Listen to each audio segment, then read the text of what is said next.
मेरा नाम सोनू कंवर, कक्षा 7 है। कलयुग समाज के अशुभ लक्षण।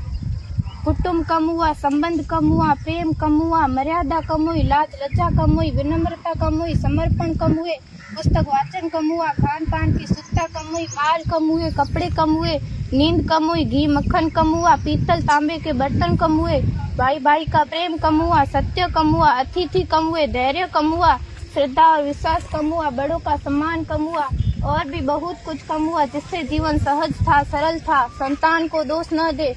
बालक या बालिका को इंग्लिश मीडियम में पढ़ाया, अंग्रेजी बोलना सिखाया, बर्थडे और मैरिज एनिवर्सरी जैसे जीवन के शुभ प्रसंगों को अंग्रेजी कल्चर्स के अनुसार जीना ही श्रेष्ठ माना।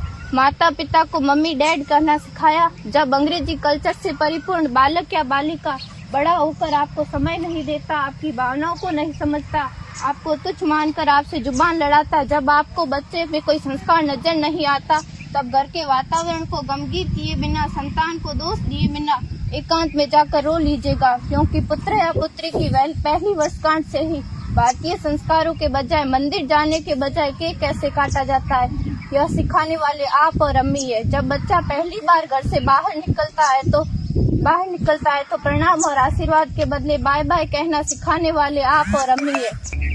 हम परीक्षा देने जाते समय इष्ट देव बड़ों के पैर छूने के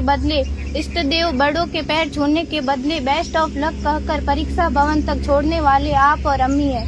बालक या बालिका के सफल होने पर घर में परिवार के साथ बैठकर खुशियां मनाने के बदले होटल में पार्टी मनाने की प्रथा को बढ़ावा देने वाले आप और अम्मी है। बालक या बालिका के विवाह के पश्चात कुल देवता देव दर्शन भेजने से पहले हनीमून के लिए फॉरेन टूरिस्ट स्पॉट भेजने की तैयारी करने वाले आप और अम्मी है।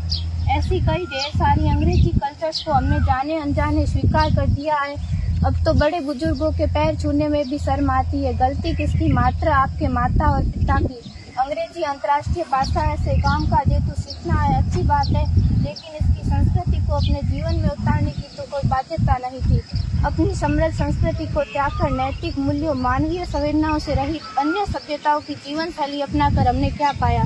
अवैध संबंध, टूटते रिश्ते, व्यसन युक्त धन, थके हारे मन, छल भरे रिश्ते, अनुशासनहीन संतानें, असुरक्षित समाज। एक बार विचार जरूर कीजिएगा कि संस्कारवान पीढ़ी क्यों आवश्यक है।